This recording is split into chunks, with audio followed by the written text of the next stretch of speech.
Good morning students. चलिए हम आगे देखते हैं जो एचआईवी है, एचआईवी किस तरीके से मानव की कोशिका को प्रभावित करके जो है एक एड्स नामक बीमारी वहाँ पर फैलाता है। तो सबसे पहले हम ये जान लेते हैं कि जो एड्स का वायरस है वो कहाँ पाया जाता है और किस तरीके से ये किसी कोशिका को प्रभावित करता है। तो जो मानव का ब्लड होता है, जैसे कि मानव ब्लड में आपने पढ़ा होगा कि इसमें आरबीसी होती हैं, डब्ल्यूबीसी होती हैं, ठीक। तो डब्ल्यूबीसी में जो है कई प्रकार की डब्ल्यूबीसी होती हैं। तो जो लिम्फोसाइट होती हैं, लिम्फोसाइट जो है दो प्रकार की होती है, टी लिम्फोसाइट और बी लिम्फोसाइट। तो जनरली जो है जो टी लिम्फोसाइट होती हैं उन पर ये अटैक करता है, यानी जो लिम्फोसाइट सेल्स होती हैं ये मेन जो है हमारे अंदर प्रतिरक्षी तंत्र को बनाती है।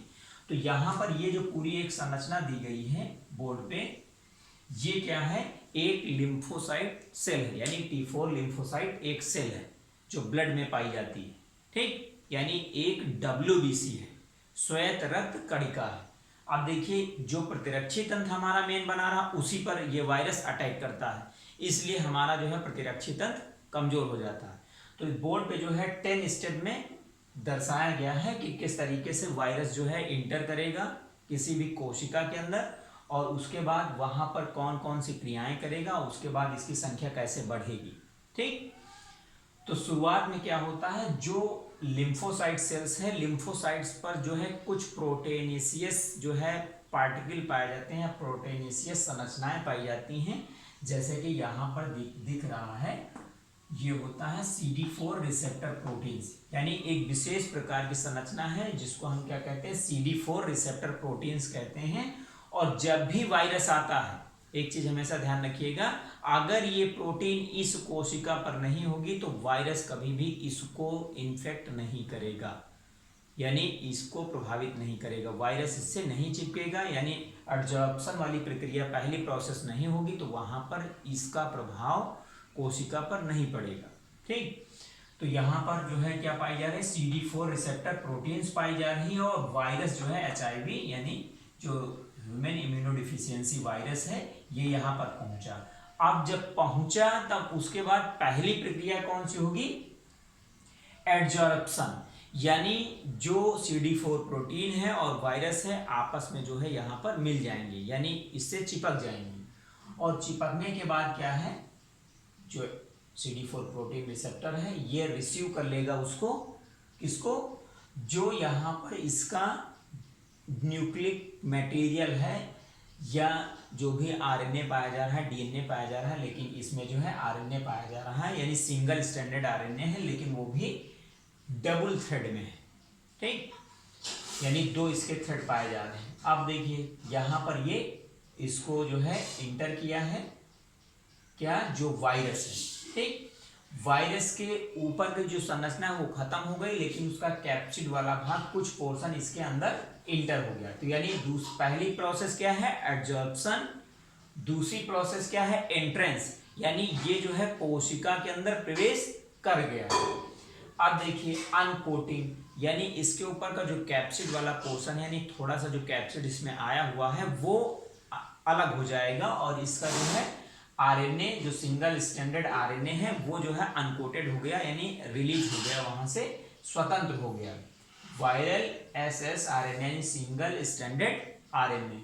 अब देखिए अगली प्रोसेस में क्या, जैसे हमने बताया था कि इसमें क्या पाए जाते हैं, रिवर्स ट्रांसक्रिप्टेज एंजाइम्स पाया जाता है जो विशेष है, यहाँ पर रिवर्स ट्रांसक्रिप्टेज एंजाइम है। ये क्या करेगा, ये उल्टी प्रक्रिया करता है कि ये जो है RNA से जो है DNA बनाता है। तो देखिए यहाँ पर क्या है, रिवर्स ट्रांसक्रिप्टेज एंजाइम क्या किया है, सिंगल स्टैंडर्ड DNA का इसने निर्माण किया। जनरली क्या होता है, DNA से RNA बनता है, लेकिन यहाँ पर उल्टी प्रक्रिया हो रही है, RNA से जो है DNA बन रहा है ssDNA, यानी सिंगल स्टैंडर्ड DNA, यानी एक लड़ी वाला DNA का निर्माण यहाँ पर हुआ।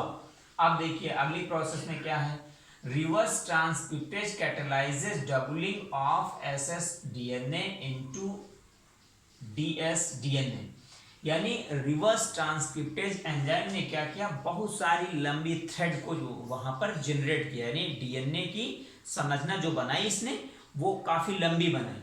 फिर धीरे धीरे क्या हुआ, इसकी जो है इसको कैटेलाइज किया गया, यानी इसके थ्रेड को काटा गया और काटने के बाद इसकी डबलिंग हो गई, यानी डबल स्टैंडर्ड डीएनए ये बन गया। जैसे इसमें SS DNA into DS DNA, यानी जो डीएनए है वो डबलिंग हो गई उसमें, यानी डबल स्टैंडर्ड डीएनए बन गया। देखिए इतनी प्रोसेस तक, यानी 5वीं प्रोसेस में क्या हुआ, डबलिंग हो गई। फिर 6ठी प्रोसेस में क्या हुआ, entrance into nucleus and integration into T4 DNA with the help of integrase enzyme. अब देखिए इसमें क्या हुआ, जो यहां पर वायरल डीएनए था, पहले इसमें क्या था, सिंगल स्टैंडर्ड आरएनए था, लेकिन आरएनए के बाद यहां पर क्या बना, डीएनए बना। अब जो डबल स्टैंडर्ड डीएनए बना किसके द्वारा, वायरस के द्वारा बना है। अब ये क्या करेगा, ये इंटर करेगा किसके अंदर, न्यूक्लियस के अंदर, क्योंकि जो हमारे अंदर सेल्स होती हैं उन सेल्स के अंदर जो है न्यूक्लियस पाया जाता है, और न्यूक्लियस के अंदर जो है वहां पर डीएनए रहता है, क्योंकि डीएनए बाहरी रूप में साइटोप्लाज्म में नहीं पाया जाता। जैसे ये पूरी कोशिका है और ये पूरा इसका साइटोप्लाज्म है, लेकिन ये जो है न्यूक्लियस है। अब न्यूक्लियस के अंदर यहाँ पर डीएनए मटेरियल बना हुआ है, यानी डीएनए मटेरियल यहाँ पर स्थित है। अब देखिए जो इसका डीएनए है वो पहुंचेगा कहाँ पर, इसके न्यूक्लियस के अंदर। तो जब न्यूक्लियस के अंदर पहुंचेगा तो उसके बाद क्या होगा, ये जो न्यूक्लियस के अंदर डीएनए मौजूद है उस पर पहले अटैक करेगा और उसको खंडित कर देगा, यानी जो वायरस का डीएनए है वो बरकरार रहेगा वहां पर, और जो सेल के अंदर डीएनए पाया जा रहा है, यानी उसके न्यूक्लियस के अंदर डीएनए पाया जा रहा है, उसको खंडित कर देगा। Repeated transcription of viral genome. देखिए यहां पर क्या किया, डीएनए पहुंचा, डीएनए ने क्या किया, इसके डीएनए को जो है खंडित कर दिया, DNA of T4, DNA transcription of viral genome यानी प्रोवायरस।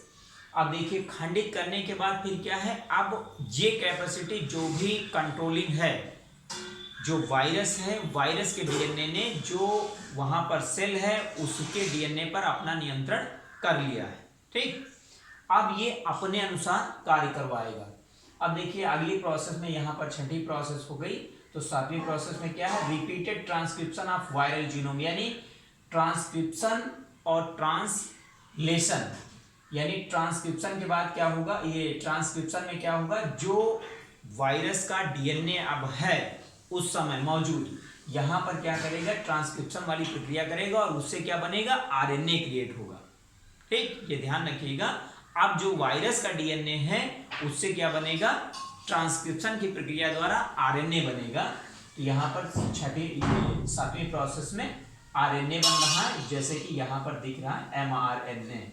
ठीक, अब अगली 8वीं प्रोसेस में क्या है, जो यहाँ पर दिया गया है, रिपीटेड ट्रांसक्रिप्शन ऑफ एमआरएनए, यानी यहाँ पर भी जो एमआरएनए है उसके द्वारा जो है ये एमआरएनए बन रहा है, एमआरएनए के द्वारा जो है फिर ट्रांसलेशन वाली अगली प्रक्रिया हो जाएगी, ट्रांसलेशन वाली, और ट्रांसलेशन के द्वारा जो है क्या बनेगा, प्रोटीन की सिंथेसिस होगी।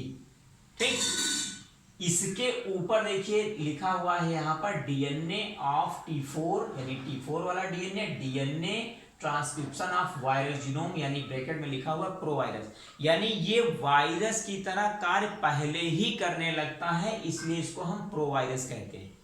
प्रोवायरस इसलिए क्योंकि अभी इसमें प्रोटीन का कोट नहीं बना हुआ और जितनी भी अन्य संरचनाएं हैं वो नहीं बनी हुई हैं, केवल डीएनए यहाँ पर बना हुआ है, इसलिए इसको हमने यहाँ पर प्रोवायरस ही कहा है।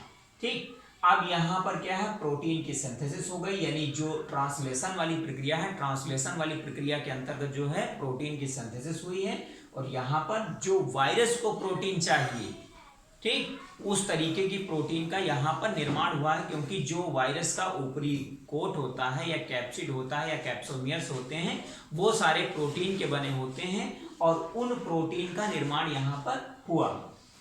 अगला क्या है, देखिए इसमें लिखा हुआ है, जिसमें 8वीं के बाद जो है 9वीं प्रोसेस में असेंबलिंग ऑफ न्यूक्लियोकैप्सिड, यानी जो प्रोटीन यहाँ पर सिंथेसिस हुई है उस प्रोटीन में जो है विभिन्न प्रकार की प्रोटीन है और विभिन्न प्रकार की प्रोटीन के कारण जो है विभिन्न प्रकार के इसके जो छोटे छोटे ऑर्गन्स बन रहे हैं, जैसे कि ऊपर का कैप्सिड या कैप्सोमियर या गोलाई में जो भी सेंट्रल कोर पाया जा रहा है, वो सारी चीजें यहाँ पर तैयार होंगी। किससे?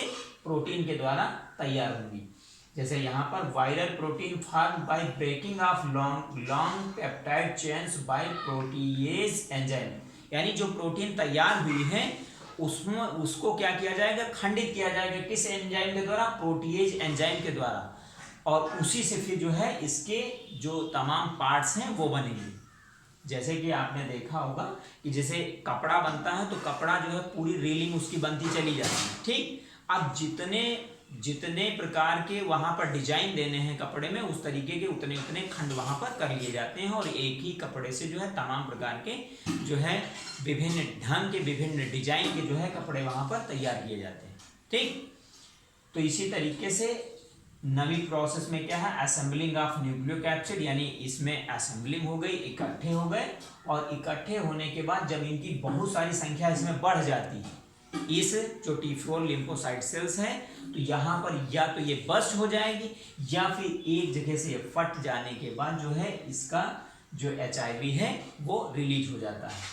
यानी कहने का मतलब ये है जब इसमें प्रेशर बढ़ता है, यानी बहुत सारे जो HIV हैं ये निर्मित हो जाते हैं असेंबलिंग के पश्चात, क्योंकि यहाँ पर ये जीनोम है और इसके बाद इसके यहाँ पर पार्ट्स बन रहे हैं और ये पूरा असेंबल्ड होकर एक वायरस का निर्माण कर लेता है, जैसा कि इसमें दिखाया गया है।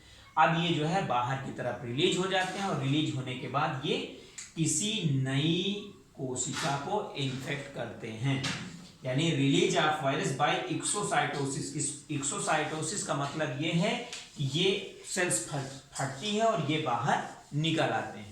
तो इस प्रकार से इन जो वायरस हैं इनका जो है प्रतिरोध भवन या प्रोलिफेरेशन होता है, यानी इनकी संख्या में बढ़ोतरी इस प्रक्रिया के द्वारा होती है, ठीक।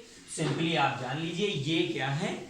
एक विशेष प्रक्रिया है जिसके अंतर्गत जो है वायरस किसी लिम्फोसाइट सेल को प्रभावित करता है, यानी उस पर जो है आक्रमण करता है और आक्रमण करने के पश्चात उसके जो न्यूक्लिक एसिड है, यानी जो केंद्र के अंदर पाया जा रहा है, उसको अपने कंट्रोल में करता है, उससे वही चीजें बनवाता है जो उसके लिए आवश्यक है, ठीक। और सभी चीजें बनने के पश्चात जो है ये असेंबलिंग हो जाती है और असेंबलिंग होने के पश्चात नए नए जो हैं वहां पर वायरस बन जाते हैं जो एड्स के हैं या HIV हैं, और HIV बनने के पश्चात एक्सोसाइटोसिस की प्रक्रिया के थ्रू ये बाहर निकल आते हैं और फिर से नई कोशिका को जो है प्रभावित करते हैं, यानी नई कोशिका पर आक्रमण करते हैं। तो इस प्रकार से इनकी जो है लाइफ साइकिल चलती रहती है, इनको जीवित कोशिका मिलती रहती है और ये दूसरी नई नई कोशिकाओं को प्रभावित करते रहते हैं और धीरे धीरे हमारे शरीर का जो है प्रतिरक्षी तंत्र खत्म होता रहता है, यानी क्षीण होता रहता है। ऐसा क्यों? क्योंकि इनकी सेल की संख्या जो है धीरे धीरे घटती रहती है और एक समय ऐसा आता है जब किसी नॉर्मल बीमारी के द्वारा, यानी जो नॉर्मल बीमारी हमें हो रही है उस बीमारी के प्रति भी हमारे अंदर जो है प्रतिरक्षा नहीं बन पाती है, जिसके कारण जो है व्यक्ति की मृत्यु हो जाती है और इस प्रकार से वायरस जो है एक बहुत बड़ी घातक बीमारी होती है। Thanks to all.